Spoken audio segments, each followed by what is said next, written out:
جو لوگ ایمان لائے ہیں وہ کہہ رہے تھے کہ کوئی سورت کیوں نہیں نازل کی جاتی جس میں جنگ کا حکم دیا جائے. یعنی مکہ میں جو لوگ تھے، مسلمان تھے، جو پرسیکیوٹڈ تھے، ان کے اوپر ظلم و ستم ہو رہا تھا، تو وہ چاہتے تھے کہ ان کو اجازت ملے تو وہ بدلہ لیں، لیکن وہاں چونکہ وہ کمزور تھے اجازت نہیں ملی. مگر جب ایک محکم سورت نازل کر دی گئی جس میں جنگ کا ذکر تھا تو تم نے دیکھا کہ جن کے دلوں میں بیماری تھی وہ تمہاری طرف اس طرح دیکھ رہے تھے جیسے کسی پہ موت چھا گئی ہو. یعنی کچھ لوگ ویسے بہت باتیں کرتے ہیں کہ ہمیں موقع ملے تو ہم بڑے بڑے کارنامے کریں، لیکن جب انہیں کوئی کام دیا جاتا ہے تو اس کے بعد ان کا یہی حال ہوتا ہے، آگے نہیں بڑھتے. افسوس ان کے حال پہ. ان کی زبان پر ہے اطاعت کا اقرار اور اچھی اچھی باتیں، مگر جب قطعی حکم دے دیا گیا اس وقت وہ اللہ سے اپنے عہد میں سچے نکلتے تو انہی کے لیے اچھا تھا. پھر جو کہا تھا نا وہ کر کے بھی دکھاتے تو ان کے لیے اچھا تھا. اب کیا تم لوگوں سے اس کے سوا کچھ اور توقع کی جا سکتی ہے کہ اگر تم الٹے منہ پھر گئے تو زمین میں پھر فساد برپا کرو گے اور آپس میں ایک دوسرے کے گلے کاٹو گے. یہ لوگ ہیں جن پر اللہ نے لعنت کی ہے اور ان کو اندھا اور بہرا بنایا ہے. کن کو؟ کہ جو زمین میں فساد پھیلائیں اور رشتے کو کاٹیں. رشتے کاٹیں. یاد رکھیے کہ رحم کی دو صورتیں ہوتی ہیں، تعلقات کی دو قسمیں ہوتی ہیں، ایک ہوتی ہے عام اور ایک ہوتی ہے خاص. عام تعلق کیا ہے؟ دینی رشتہ داری. جن لوگوں سے آپ کا تعلق واسطہ دین کی وجہ سے ہوتا ہے، ان کے ساتھ اچھا سلوک، ان کا خیال رکھنا، ایک دوسرے کے ساتھ محبت کا ہونا، یہ ایمان کی نشانی ہے. ان کی مدد کرنا، ان کی خیر خواہی کرنا، ان کو تکلیف نہ پہنچانا، ان کے درمیان عدل و انصاف کرنا، ان کے معاملات میں انصاف سے کام لینا، ان کے حقوق ادا کرنا، جیسے کہ بیماروں کی عادت وغیرہ، اور جب کوئی فوت ہو جائے تو ان کا جنازہ پڑھنا، جو مسلمان پر حقوق ہوتے ہیں. اور اس کے علاوہ بھی کچھ چیزیں. لیکن خاص رحم اور خاص صلہ رحمی کیا ہے؟ یہ رشتہ داروں کے معاملے میں ہے، جو دونوں طرف سے ہوتی ہے، ماں کی طرف سے بھی باپ کی طرف سے بھی. یعنی آپ کے ننیال اور ددیال دونوں کی طرف سے جو رشتہ دار بنتے ہیں ان کے ساتھ اچھا سلوک، جیسے ان پر اپنا مال خرچ کرنا، ان کے حالات کی خبر رکھنا، ان کے بچے کیسے ہیں، پڑھ رہے ہیں یا نہیں پڑھ رہے، کوئی کام کاروبار ہے یا نہیں، شادی ہوئی ان کی یا نہیں. اور آپ دیکھیے اچھے اچھے یہ کیریکٹرسٹکس جو تھے، یہ ٹریٹس جو تھے، یہ پہلے لوگوں کے اندر خاندانوں میں موجود ہوتے تھے. صرف اپنے بچے کی فکر نہیں ہوتی تھی، بہن بھائیوں کے بچوں کے لیے بھی رشتے تلاش کرتے تھے. اور خاندان کی بڑی بوڑھیاں جو تھیں وہ اس کام میں جب اور بہت چل پھر کے کام نہیں ہونے والے ہوتے تھے تو ان کاموں میں مددگار ہوتی تھی. پھر اسی طرح یہ کہ اگر وہ دین پر ہیں یا نہیں ہیں تو اس کی بھی فکر کرنا. اور پھر اگر بیمار ہیں یا فوت ہو گئے ہیں یا شادی بیاہ ہے تو اس میں ان کے خوشی غم میں شریک ہونا، یہ سارے خاص رشتہ داروں کے حقوق ہیں، یعنی جو رحم کے رشتے ہیں. اور یاد رکھیے کہ جو رشتوں کو کاٹتا ہے اللہ اسے اپنی رحمت سے دور کر دیتا ہے. رسول اللہ صلی اللہ علیہ وسلم نے فرمایا بلو ارحامکم ولو بالسلام، اپنی رشتہ داریوں کو تازہ رکھو خاص سلام کے ساتھ ہی کیوں نہ. یاد رکھیے کہ اب عید بھی آنے والی ہے تو سارے رشتہ داروں کی لسٹ بنا لیجئے، عید مبارک کا پیغام دیجئے، سلام کیجئے. یعنی عام دنوں میں تو مصروفیت ہوتی ہے لیکن خاص خاص موقعوں پر ضرور پوچھنا چاہیے ایک دوسرے کو. رسول اللہ صلی اللہ علیہ وسلم نے فرمایا جو اپنے رب کا تقوی اختیار کرے اور صلہ رحمی کرے اس کی موت میں تاخیر کر دی جاتی ہے، اس کے مال میں اضافہ کر دیا جاتا ہے، اس کے گھر والے اس سے محبت کرنے لگتے ہیں. انس بن مالک کہتے ہیں میں نے رسول اللہ صلی اللہ علیہ وسلم سے سنا جس شخص کو پسند ہو کہ اس کے رزق میں وسعت دی جائے، اس کی عمر لمبی ہو جائے، اسے چاہیے کہ رشتہ داروں سے اچھا سلوک کرے، رشتوں کو جوڑے. ایک اور حدیث میں آتا ہے جس نیکی کا بہت جلد اجر ملتا ہے وہ صلہ رحمی ہے. یہاں تک کہ کچھ گھرانوں کے لوگ فاجر و فاسق ہوتے ہیں، کوئی نیک بھی نہیں ہوتے، لیکن وہ صلہ رحمی کرتے ہیں تو ان کے مال بڑھ جاتے ہیں، ان کے افراد کی کثرت ہو جاتی ہے. یعنی اگر کوئی شخص دین میں نہیں پھر بھی وہ رشتہ داروں کے لیے اچھا ہے تو اس کے لیے خیر و برکت آتی ہے. اور قطع رحمی کرنے والے، ابو ہریرہ کہتے ہیں میں نے رسول اللہ صلی اللہ علیہ وسلم کو فرماتے ہوئے سنا بے شک بنی آدم کے اعمال جمعرات کے دن پیش ہوتے ہیں، یعنی اللہ کے حضور، اور قطع رحمی کرنے والے کے اعمال قبول نہیں کیے جاتے، ان کو روک دیا جاتا ہے۔ نبی صلی اللہ علیہ وسلم نے فرمایا جس نے قطع رحمی کی یا جھوٹی قسم اٹھائی وہ مرنے سے پہلے اس کا وبال دیکھے گا۔ آپ نے فرمایا کسی مسلمان کے لیے حلال نہیں کہ اپنے بھائی کو 3 دن سے زیادہ چھوڑے رکھے، جس نے 3 دن سے زائد چھوڑ دیا اور اسی حالت میں مر گیا وہ آگ میں جائے گا۔ تو اس لیے انسان کو اپنے تعلقات کی درستگی پر توجہ دینی چاہیے، اور اس میں نفس جو ہے نا بہت بڑی رکاوٹ ہوتا ہے۔ بعض اوقات کچھ اور لوگ بھی رکاوٹ بن جاتے ہیں، لیکن انسان جب اللہ کی خاطر کوئی کام کرتا ہے تو اللہ تعالیٰ اس کا صلہ دنیا میں بھی اس کو عطا کرتے ہیں، اس کے لیے خیر و برکت کے دروازے کھل جاتے ہیں۔ یہ لوگ ہیں جن پر اللہ نے لعنت کی اور ان کو اندھا اور بہرا بنا دیا۔ افلا یتدبرون القرآن، کیا ان لوگوں نے قرآن پر غور نہیں کیا؟ ام علی قلوب اقفالها، یا ان کے دلوں پر تالے چڑھے ہوئے ہیں، قفل چڑھے ہوئے ہیں۔ اقفال ہے قفل سے۔ تالا کس پہ لگتا ہے؟ دروازے پہ۔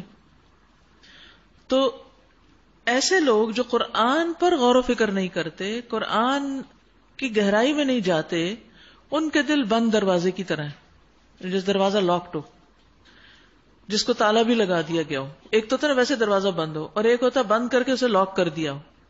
تو جب تک وہ تالا کھولا نہ جائے تو کیا ہوتا ہے، کوئی اندر نہیں جا سکتا۔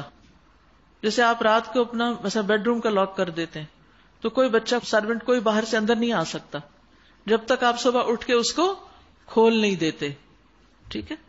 اسی طرح جب تک دل سے مہر تالا ہٹایا نہ جائے قرآن اندر نہیں داخل ہوتا، ایمان اندر داخل نہیں ہوتا۔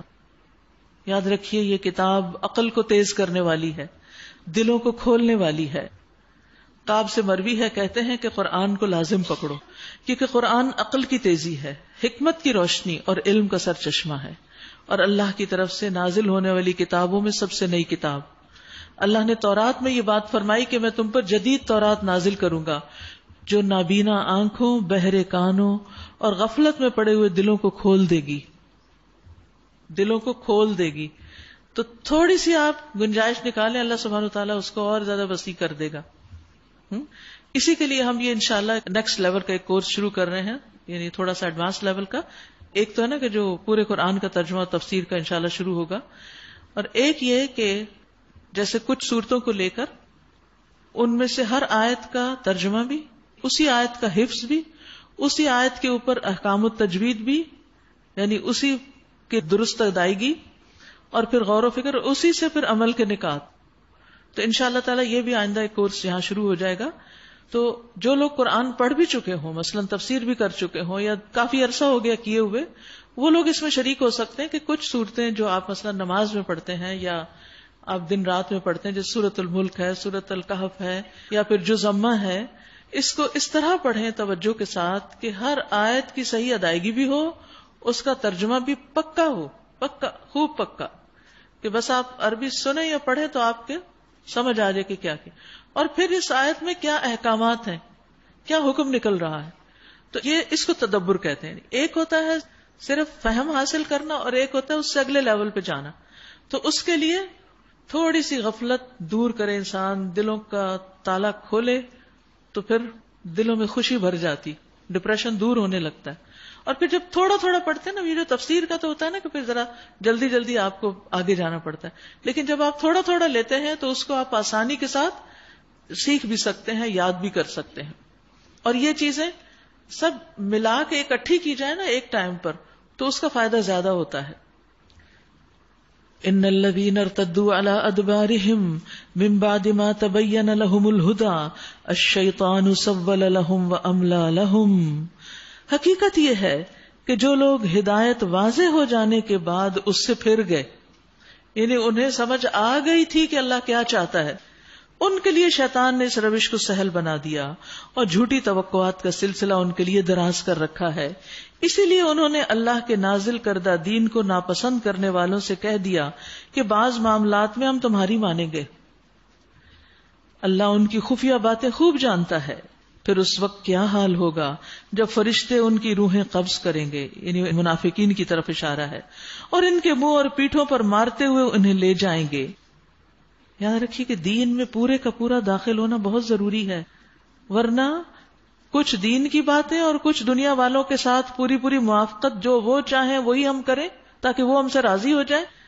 تو اس کی یہاں یہ سزا بتائی جا رہی ہے کہ جب فرشتے ان کی روحیں قبض کریں گے اور ان کے منہ اور پیٹھوں پہ مارتے ہوئے انہیں لے جائیں گے، یہ اسی لیے تو ہوگا کہ انہوں نے اس طریقے کی پیروی کی جو اللہ کو ناراض کرنے والا ہے، اللہ کی ناراضگی کے کام کیے، یعنی جو واضح احکامات تھے ان کی خلاف ورزی کی اور اس کی رضا کا راستہ اختیار کرنا پسند نہ کیا. اسی بنا پر اس نے ان کے سب اعمال ضائع کر دیے، یعنی باقی نیکیاں بھی ضائع ہو گئیں. کیا وہ لوگ جن کے دلوں میں بیماری ہے یہ سمجھے بیٹھے ہیں کہ اللہ ان کے دلوں کے کھوٹ ظاہر نہیں کرے گا؟ ہم چاہیں تو انہیں تم کو آنکھوں سے دکھا دیں اور ان کے چہروں سے تم ان کو پہچان لو، مگر ان کے انداز کلام سے ہی تم ان کو جان لو گے. اللہ تم سب کے اعمال سے خوب واقف ہے. ہم ضرور تم لوگوں کو آزمائش میں ڈالیں گے تاکہ تمہارے حالات کی جانچ کریں اور دیکھ لیں کہ تم میں مجاہد اور ثابت قدم کون ہے. حتی نعلم المجاہدین منکم والصابرین ونبلو اخبارکم. ایمان والوں کی بھی آزمائش ہوگی، سب کی ہوگی، تاکہ پتہ چل جائے کہ کون واقعی سچا ہے اپنے اس راستے پر چلنے کے اعتبار سے. جن لوگوں نے کفر کیا اور اللہ کی راہ سے روکا اور رسول سے جھگڑا کیا جبکہ ان پر راہ راست واضح ہو چکی تھی، در حقیقت وہ اللہ کا کوئی بھی نقصان نہیں کر سکتے، بلکہ اللہ ہی ان کا سب کیا کرایا غارت کر دے گا. یا ایھا الذین آمنوا اطیعوا اللہ واطیعوا الرسول ولا تبطلوا اعمالکم. اے لوگو جو ایمان لائے ہو، تم اللہ کی اطاعت کرو اور رسول کی اطاعت کرو اور اپنے اعمال کو برباد نہ کر لو. لا تبطلوا اعمالکم، یعنی ایمان لانے کے بعد اللہ کی ناراضگی کے کام کر کے، کفر کر کے اپنے اعمال ضائع نہ کرو، یعنی اپنے نیک اعمال برے کام کر کے باطل نہ کرو، ریاکاری اور خود پسندی کے ساتھ ضائع نہ کرو. اپنے اعمال کو اس صورت میں ضائع نہ کرو کہ ان کو مکمل ہونے سے پہلے ہی ختم کر دو، پایا تکمیل تک ہی نہ پہنچاؤ. کیونکہ ایک کام جو پورا ہی نہیں کیا، مثلا آپ نے نماز شروع کی اور سلام ہی نہیں پھیرا، بیچ میں 2 رکعتوں کے بعد ہی اٹھ کے کھڑے ہو گئے، تو کیا وہ جو 2 پڑھی آپ نے وہ بھی قبول ہو جائیں گی؟ نہیں. تو کسی بھی نیک کام کو پایا تکمیل تک پہنچانا بھی بڑا ضروری ہوتا ہے، ورنہ کیا کرایا ضائع ہو سکتا ہے. کفر کرنے والوں اور اللہ کی راہ سے روکنے والوں اور مرتے دم تک کفر پر جمے رہنے والوں کو تو اللہ ہرگز معاف نہ کرے گا. پس تم بودے نہ بنو، سستی نہ کرو اور صلح کی درخواست نہ کرو، تم ہی غالب رہنے والے ہو. اللہ تمہارے ساتھ ہے اور تمہارے اعمال کو وہ ہرگز ضائع نہ کرے گا. انما الحیات الدنیا لعب ولہو، یہ دنیا کی زندگی تو ایک کھیل اور تماشا ہے. اگر تم ایمان رکھو اور تقوی کی روش پہ چلتے رہو تو اللہ تمہارے اجر تم کو دے گا اور وہ تمہارے مال تم سے نہ مانگے گا. اگر کہیں وہ تمہارے مال تم سے مانگ لے اور سب کے سب تم سے طلب کر لے تو تم بخل کرو گے اور وہ تمہارے کھوٹ ابھار لائے گا. دیکھو تمہیں دعوت دی جا رہی ہے کہ اللہ کی راہ میں مال خرچ کرو. اس پر تم میں سے کچھ لوگ ہیں جو بخل کر رہے ہیں، حالانکہ جو بخل کرتا ہے یعنی اسٹنجینس اختیار کرتا ہے وہ در حقیقت اپنے آپ ہی سے بخل کر رہا ہے. اللہ تو غنی ہے، تم ہی اس کے محتاج ہو. وَإِن تَتَوَلَّوْا يَسْتَبْدِلْ قَوْمًا غَيْرَكُمْ ثُمَّ لَا يَكُونُوا أَمْثَالَكُمْ. اگر تم منہ موڑو گے تو اللہ تمہاری جگہ کسی اور قوم کو لے آئے گا اور وہ تم جیسے نہ ہوں گے. یاد رکھیے اگر کوئی ایمان سے پھرتا ہے یعنی مسلمان ہی نہیں رہتا تو وہ اللہ کو نقصان نہیں دیتا. کسی کا مسلمان ہونا اللہ پر کوئی احسان نہیں، تو اللہ کا احسان ہے جو ہمیں ہدایت دیتا ہے. اسی طرح اگر کوئی شخص دین کا کام کرتا ہے اور پھر اس سے منہ موڑ لیتا ہے تو اللہ کا دین بھی بے نیاز ہے، اللہ تعالیٰ کچھ اور لوگ پیدا کر دے گا. اگر امت مسلمہ وہ کام نہیں کرتی جو اس کو کرنا چاہیے تو اللہ تعالیٰ کسی اور سے کچھ کروا لے گا. تو پھر وہی دعا پڑھیں کہ اللہم استخدمنی ولا تستبدلنی، اے اللہ تو یہ خدمت مجھی سے لیتا رہے اور مجھے تبدیل نہ کر، یعنی مجھے اس سے محروم کر کے کسی اور کو اس کام کے لیے نہ چن، جیسا کہ اس آیت میں بھی کہا گیا. سورۃ الفتح. بسم اللہ الرحمن الرحیم. إنا فتحنا لك فتحا مبينا ليغفر لك الله ما تقدم من ذنبك وما تأخر ويتم نعمته عليك ويهديك صراطا مستقيما وينصرك الله نصرا عزيزا. شروع کرتی ہوں اللہ کے نام سے جو بے انتہا مہربان نہایت رحم فرمانے والا ہے. اے نبی صلی اللہ علیہ وسلم، ہم نے آپ کو کھلی فتح عطا کر دی.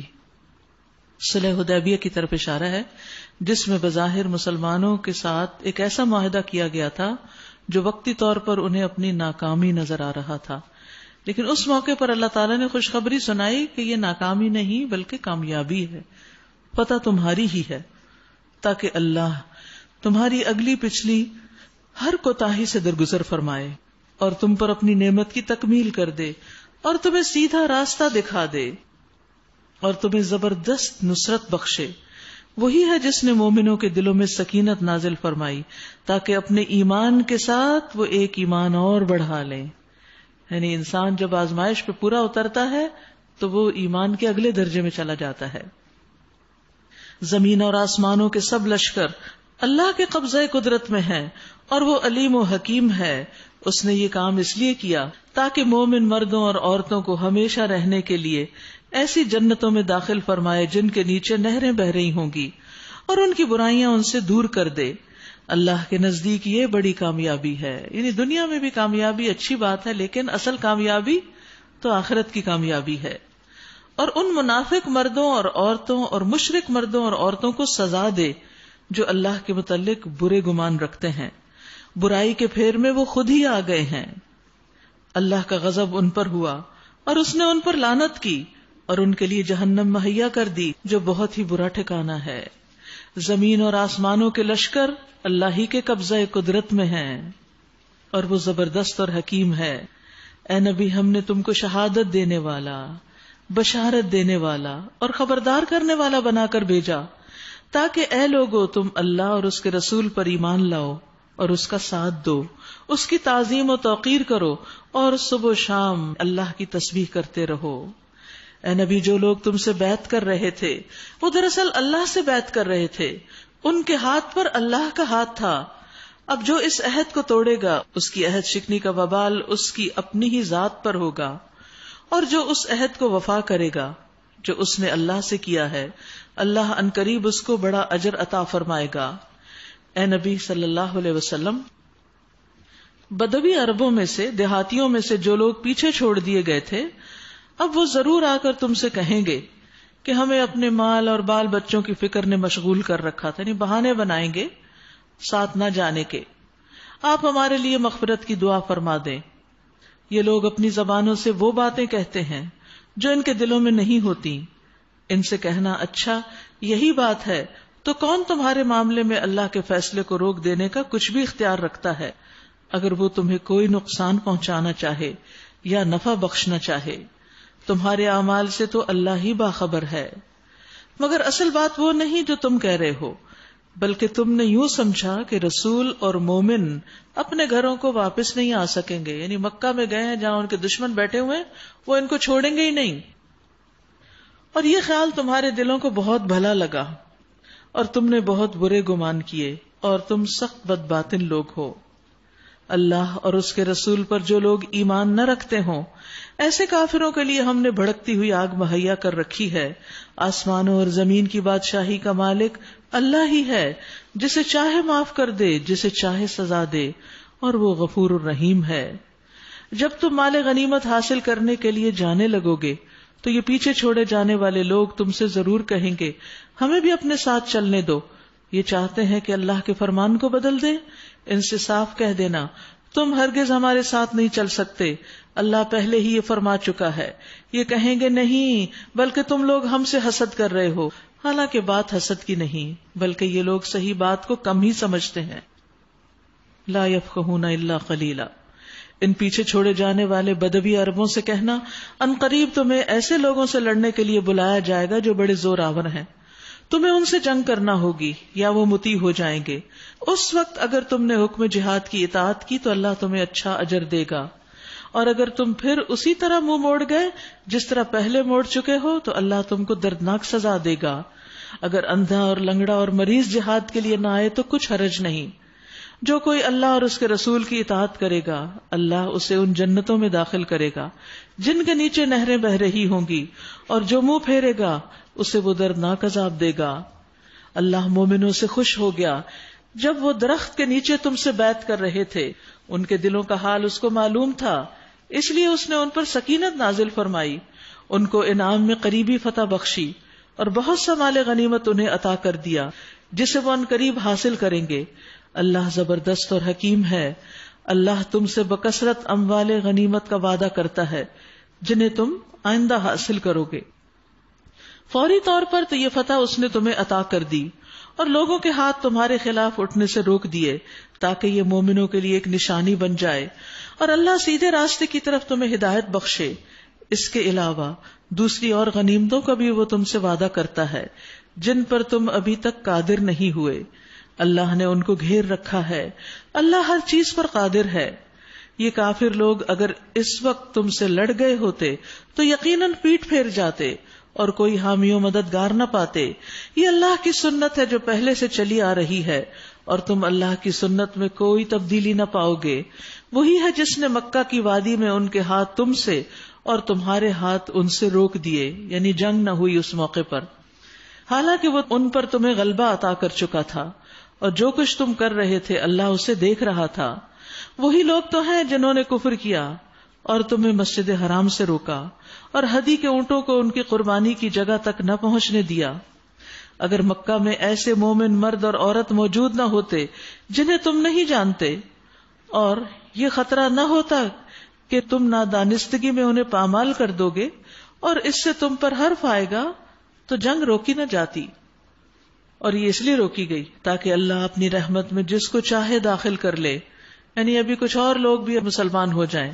وہ مومن الگ ہو گئے ہوتے تو اہل مکہ میں سے جو کافر تھے ہم ان کو ضرور سزا دیتے. یہی وجہ ہے کہ جب ان کافروں نے اپنے دلوں میں جاہلانہ حمیت بٹھا لی تو اللہ نے اپنے رسول اور مومنوں پر سکینت نازل فرمائی اور مومنوں کو تقوی کی بات کا پابند رکھا کہ وہی اس کے زیادہ حقدار اور اس کے اہل تھے. اللہ ہر چیز کا علم رکھتا ہے. فی الواقع اللہ نے اپنے رسول کو سچا خواب دکھایا تھا.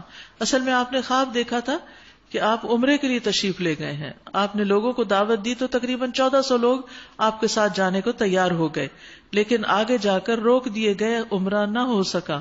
تو کچھ لوگوں کے دلوں میں برے برے خیالات آئے کہ اس وعدے کا کیا ہوا جو آپ نے ہمیں بتایا تھا کہ میں نے خواب دیکھا ہے. فرمایا وہ خواب سچا تھا کیونکہ پھر اگلے سال وہ عمرہ ہوا. تو کئی دفعہ ایک خواب کی تعبیر فوراً نہیں، کچھ عرصے کے بعد انسان کو ملتی ہے جو ٹھیک ٹھیک حق کے مطابق تھا. انشاءاللہ تم ضرور مسجد حرام میں پورے امن کے ساتھ داخل ہوگے، اپنے سر منڈواؤ گے اور بال ترشواؤ گے اور تمہیں کوئی خوف نہ ہوگا. وہ اس بات کو جانتا تھا جسے تم نہ جانتے تھے، اس لیے وہ خواب پورا ہونے سے پہلے اس نے یہ قریبی فتح تم کو عطا کر دی. وہ اللہ ہی ہے جس نے اپنے رسول کو ہدایت اور دین حق کے ساتھ بھیجا ہے تاکہ اس کو پوری جن سے دین پر غالب کر دے، اور اس حقیقت پر اللہ کی گواہی کافی ہے. محمد الرسول اللہ، محمد اللہ کے رسول ہیں. اور جو لوگ ان کے ساتھ ہیں یعنی محمد صلی اللہ علیہ وسلم کے ساتھ، وہ کفار پر سخت اور آپس میں رحیم ہیں. تم جب دیکھو گے انہیں رکوع اور سجود اور اللہ کے فضل اور اس کی خوشنودی کی طلب میں مشغول پاؤ گے. سجود کے اثرات ان کے چہروں پہ موجود ہیں جن سے وہ الگ پہچانے جاتے ہیں. یہ ہے ان کی صفت تورات میں، اور انجیل میں ان کی مثال یوں دی گئی کہ گویا ایک کھیتی ہے جس نے پہلے کمپل نکالی، یعنی پہلے محمد صلی اللہ علیہ وسلم کے ماننے والے تھوڑے تھے، چھوٹے چھوٹے یعنی گروہوں میں تھے، پھر اس کو تقویت دی، پھر وہ گدرائی، پھر اپنے تنے پہ کھڑی ہو گئی. کاشت کرنے والوں کو وہ خوش کرتی ہے تاکہ کفار ان کے پھلنے پھولنے پر جلیں، اس گروہ کے لوگ جو ایمان لائے ہیں اور جنہوں نے نیک عمل کیے ہیں، اللہ نے ان سے مغفرت اور بڑے اجر کا وعدہ فرمایا ہے۔ سورۃ الحجرات۔ بسم اللہ الرحمن الرحیم۔ یا ایہا الذین آمنوا لا تقدموا بین یدی اللہ ورسولہ واتقوا اللہ ان اللہ سمیع علیم۔ یا ایہا الذین آمنوا لا ترفعوا اصواتکم فوق صوت النبی ولا تجهروا له بالقول كجهر بعضكم لبعض أن تحبط أعمالكم وأنتم لا تشعرون۔ سورۃ الحجرات جو ہے یہ طوال مفصل صورتوں میں سے ہے۔ یہاں سے نازعات تک جو صورتیں ہیں ان کا فجر کی نماز میں پڑھنا مسنون اور مستحب ہے۔ شروع کرتی ہوں اللہ کے نام سے جو بے انتہا مہربان نہایت رحم فرمانے والا ہے۔ یا ایھا الذین آمنوا، اے لوگو جو ایمان لائے ہو، لا تقدموا، نہ آگے بڑھو، بین یدی اللہ ورسولہ، اللہ اور اس کے رسول سے، واتقوا اللہ، اور اللہ سے ڈرو، ان اللہ سمیع علیم، بے شک اللہ سننے والا خوب جاننے والا ہے۔ اس سے پتہ یہ چلتا ہے کہ اللہ کی بات اور رسول اللہ صلی اللہ علیہ وسلم کی بات پر اپنی بات کو ترجیح نہ دو۔ خود سے جو باتیں تم سوچتے ہو یا اپنے اندازے لگاتے ہو یا قیاس یا عقل کی باتیں کرتے ہو، وہ ان سے نہ تو ٹکراؤ اور نہ ہی ان سے اچھا سمجھو، ان سے اوپر نہ جاؤ۔ یعنی اللہ کے قول پہ بھی اور رسول صلی اللہ علیہ وسلم کے قول پہ بھی جب آپ کی بات آ جائے تو اپنی عقل کو پیچھے کر دو۔ اے لوگو جو ایمان لائے ہو، اپنی آواز نبی کی آواز سے بلند نہ کرو اور نہ نبی کے ساتھ اونچی آواز سے بات کیا کرو۔ دوسرے لفظوں میں کیا؟ ادب اور احترام کا دامن تھام کے رکھو۔ جس طرح تم آپس میں ایک دوسرے سے کرتے ہو اس طرح کی باتیں ان سے نہ کرو، کہیں ایسا نہ ہو کہ تمہارا کیا کرایا سب غارت ہو جائے اور تمہیں خبر بھی نہ ہو۔ یہ بہت ڈرا دینے والی بات ہے کہ بعض اوقات انسان نیک عمل کر کر کے خوش ہوتا ہے، لیکن اس کے ساتھ ہی کوئی ایسی بات کر جاتا ہے کہ جس سے سب کیا کرایا ضائع ہو جاتا ہے۔ اور خصوصاً دین کے معاملے میں بات کرتے ہوئے بہت احتیاط برتنی چاہیے کہ مثلاً بعض اوقات کوئی شخص ہمیں کوئی حدیث سناتا ہے، ہم نے نہیں سنی اس سے پہلے، یا یہ کہ ہمیں سمجھ نہیں آئی تو ہم اس پر اعتراض شروع کر دیں، یہ کیسے ہو سکتا ہے، آئی کانٹ بلیو، تو پھر جب بلیف ہی نہیں تو بات ہی ختم ہو گئی۔ ایسے میں انسان کو سمجھنے کی کوشش کرنی چاہیے، اعتراض نہیں ہونا چاہیے، انکار نہیں ہونا چاہیے، اور اپنی بات پر تکرار اور جم نہیں جانا چاہیے کہ میری بات یا میری سمجھ زیادہ بہتر ہے۔ جو لوگ اللہ کے رسول کے حضور بات کرتے ہوئے اپنی آواز پست رکھتے ہیں وہ در حقیقت وہی لوگ ہیں جن کے دلوں کو اللہ نے تقوی کے لیے جانچ لیا، ان کے لیے مغفرت اور اجر عظیم ہے۔ یاد رکھیے ہمارا دین ادب اور احترام کا دین ہے۔ جو ہمارے بڑے کی عزت نہ کرے اور چھوٹے پر شفقت نہ کرے وہ ہم میں سے نہیں۔ صحابہ کو تعلیم دی گئی کہ وہ نبی صلی اللہ علیہ وسلم کے ساتھ ادب اور احترام کا معاملہ کریں۔ اس کے بعد جو لوگ آپ کے دین کو لے کر چلے تو باقی لوگ ان کا احترام کرتے تھے۔ جیسے ابن عباس تھے، نبی صلی اللہ علیہ وسلم کے کزن تھے، چچا کے بیٹے تھے، لیکن چھوٹے تھے جب آپ فوت ہو گئے تو وہ کبار صحابہ سے علم حاصل کرنے کے لیے جاتے اور ان کے دروازے پہ بیٹھے رہتے کہ جب تک وہ خود نہیں نکلیں گے ہم ڈسٹرب نہیں کریں گے۔ تو جب وہ نکلتے تو کہتے کہ اے ابن ام الرسول، اے رسول صلی اللہ علیہ وسلم کے چچا کے بیٹے، آپ نے ہمیں اطلاع دی ہوتی ہم آپ کے لیے آتے، لیکن وہ کہتے کہ نہیں، میں ضرورت مند ہوں، میں سیکھنے کے لیے آیا ہوں۔ اور اس کے بعد امت میں جہاں کہیں بھی علم کی مجالس ہوں یا بزرگوں کی مجلس میں آپ بیٹھے ہوں اس کا احترام لازم ہے۔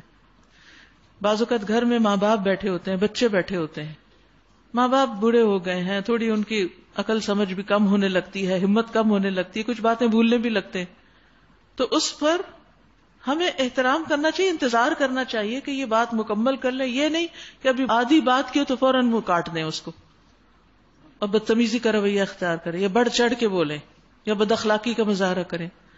اولاد کتنی بھی پڑھ جائے، کتنی بھی قابل ہو جائے، ماں باپ ہیں. شاگرد جتنے بھی آگے پہنچ جائیں، استاد ہی ہوتے ہیں. تو یہ ادب کا ایک رشتہ، احترام کا رشتہ. اس کا یہ مطلب نہیں کہ ماں باپ غلطی نہیں کریں گے یا استاد سے کوئی غلطی نہیں ہوگی، لیکن بتانے کا ایک انداز ہوگا اور وہ احترام باقی رہے گا. کیونکہ کتنی سخت بات ہے کہ جو بڑوں کی عزت نہ کرے اور چھوٹوں سے شفقت نہ کرے، وہ ہم میں سے نہیں، یعنی اس کا ہمارے دین سے کوئی تعلق نہیں، یہ اسلامی کلچر نہیں. اور آج آپ دیکھیے کہ ہم چند لفظ انگریزی کے بولنا جان لیتے ہیں تو پھر وہ پورا کلچر بھی ہمارے اوپر ویسے ہی ہمارے ذہنوں پہ چھا جاتا ہے. ادب، احترام سب کچھ بھول جاتے ہیں اور بعض اوقات بڑوں کو زج کر دیتے ہیں. اے نبی صلی اللہ علیہ وسلم، جو لوگ تمہیں حجروں کے باہر سے پکارتے ہیں، یہ بھی بد اخلاقی ہے کہ زور زور سے آوازیں دینا، دور سے پکارنا، یہ ادب کے خلاف ہے. ان میں سے اکثر بے عقل ہیں. اگر وہ تمہارے آنے تک صبر کر لیتے تو انہی کے لیے بہتر تھا. اللہ درگزر کرنے والا اور رحیم ہے.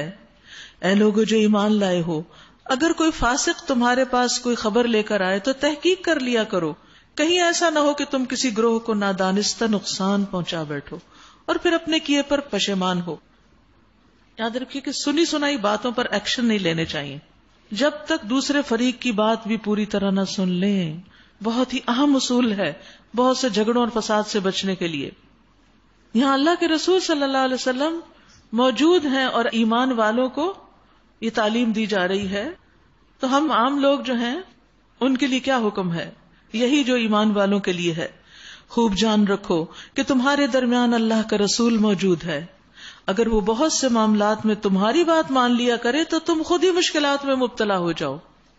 یعنی بغیر تحقیق کے اگر وہ ایکشن لینے لگے صرف تمہاری رپورٹنگ پر تو بہت مشکل ہو جائے. مگر اللہ نے تم کو ایمان کی محبت دی اور اس کو تمہارے لیے دل پسند بنا دیا اور کفر اور فسق اور نافرمانی سے تمہیں متنفر کر دیا. ایسے ہی لوگ اللہ کے فضل اور احسان سے سیدھے راستے پر ہیں اور اللہ علیم و حکیم ہے. اور اگر اہل ایمان میں سے دو گروہ آپس میں لڑ جائیں تو ان کے درمیان صلح کراؤ.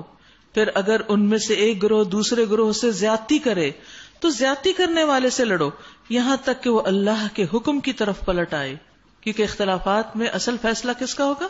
اللہ اور اس کے رسول کا. پھر اگر وہ پلٹ آئے تو ان کے درمیان عدل کے ساتھ صلح کراؤ اور انصاف کرو کہ اللہ انصاف کرنے والوں کو پسند کرتا ہے.